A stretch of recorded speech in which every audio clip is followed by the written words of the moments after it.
భార్య నా ప్రపంచం, పిల్లలే నా ప్రపంచం అనుకుంటున్నారు కదా. ఇలాంటి వాళ్ళని చంపుతున్నారు చూసారా, అది మంచి పద్ధతి కాదు. 50% మగవాళ్ళు, 50% ఎంతోమంది పెళ్ళిళ్ళు చేసుకున్నా కానీ మిడిల్ క్లాస్ ఫ్యామిలీ కానీ డబ్బున్న వాళ్ళు కానీ వీళ్ళే నా ప్రపంచం అని బతికే వాళ్ళు ఉన్నారు. వాళ్ళని మోసం చేస్తే పుట్టగతులు ఉండవు, పురుగులు పడి సస్తారు.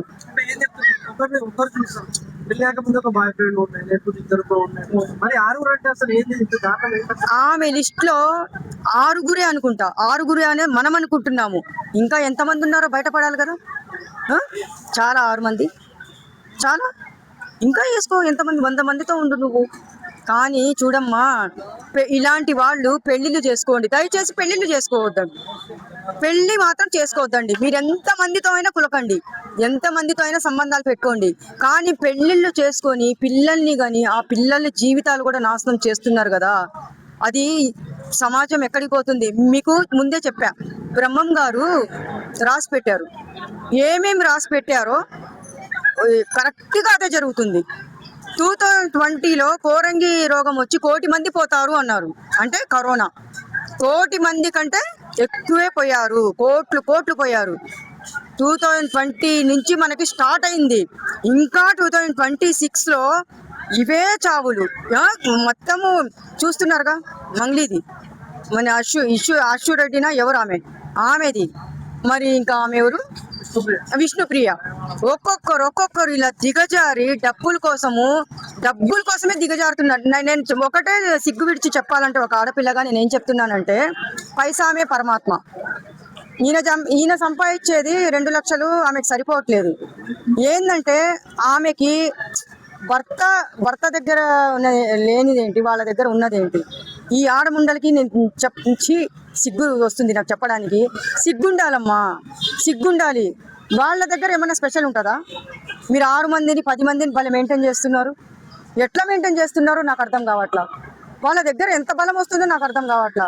మనుషులు వీళ్ళు ఏమన్నా చండాలంగా చెప్పుకోవాలంటే, గలీజ్గా చెప్పుకోవాలంటే. నాకు ఇన్ని రోజులు ఎంతో రెస్పెక్ట్ ఇచ్చి, ఎంతో మంచిగా ఇదిగా మాట్లాడాను నేను, మర్యాద ఇచ్చి.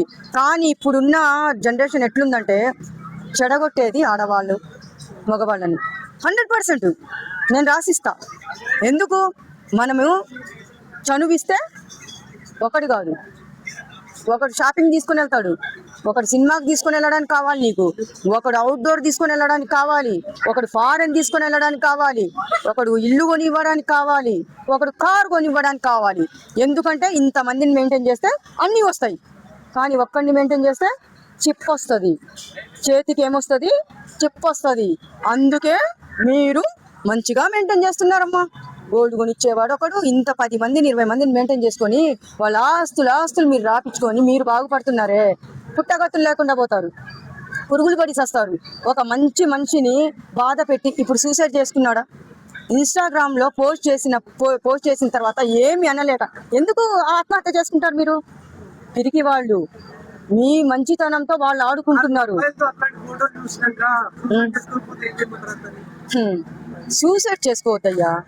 తీసుకోపోయి దాన్ని చెరువులో, మూసి నదిలో ముంచి అలాంటి వాళ్ళని చంపేయాలి. నీకేం తక్కువ చేశాడు? నెల రాగానే 2 లక్షల జీతము. అంత ప్రేమగా చూసిన మనిషిని ఇంత మోసం చేసి నువ్వు 6 మందితో నువ్వు సంబంధాలు పెట్టుకున్నావే, నువ్వు మంచివేనా? నువ్వు ఆడదానివేనా? అడుగుతున్నా నేను. ఎందుకంటే హస్బెండ్ పేదవాడైతే వ్యవసాయం చేస్తే వదిలేసి మంచిగా చూసుకునే వాళ్ళతో మనం వెనుకబడడం లేకపోతే తిరగడం చూస్తాం. ఇతనికి లగ్జరీ లైఫ్ ఇచ్చే అంత అన్నీ ఉంది, సొంత ఇల్లు ఉంది, అన్నీ ఉన్నా కూడా ఎందుకు ఇలాంటి కనెక్షన్ పెట్టుకోవడం? ఏంటంటారు? వాళ్ళ మైండ్ లో ఏముంది? మైండ్ చెప్పాలంటే కోరికలు ఉంటారు కదా, ఆ కోరికలతో బలిసి మదమెక్కి కొట్టుకొని సస్తున్నారు. కోరికలు ఇంకా సావట్లా.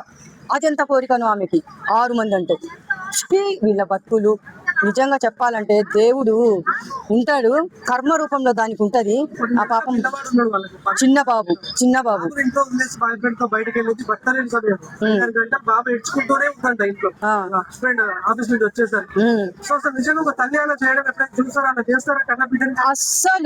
అస్సలు చిన్న బాబు 17 నెలల బాబు మనసే.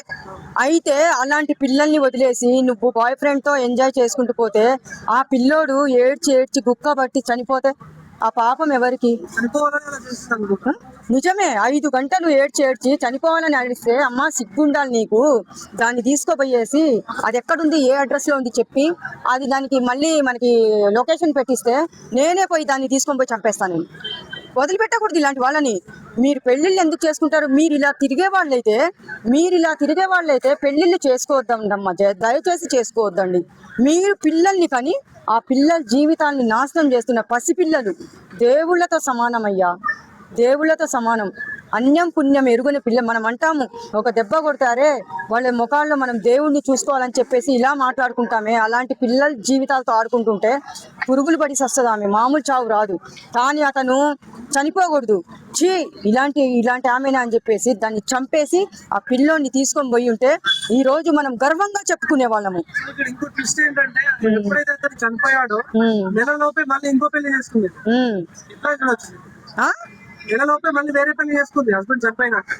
చేసుకుందా? ఇంకేంటి, ఇంకో పెళ్లి.